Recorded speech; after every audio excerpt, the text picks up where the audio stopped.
Welcome to Raji's Home Cook. Ascot split Vijayan peas sambar. வெள்ளை பூசணி சாம்பார்.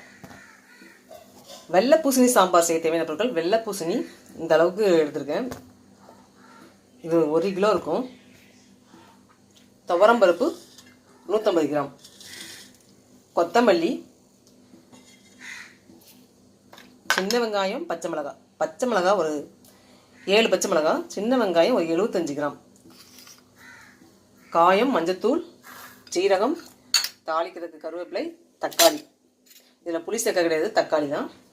புளிப்புக்கு தக்காளியும் சேர்க்குறேன். தனி மிளகாத்தூள் இந்த அளவு போதும். காரம் கம்மியாக இருக்கும் இந்த சாம்பாருக்கு. இட்லிக்கு நல்லாயிருக்கும், தோசைக்கு நல்லாயிருக்கும், சாதத்துக்கு நல்லாயிருக்கும். வாட்டர் தேவையான அளவு. தாளிக்கிறதுக்கு நல்லெண்ணெய். இந்த வெள்ளை பூசணியை தோலை சீவிக்கலாம். உள்ள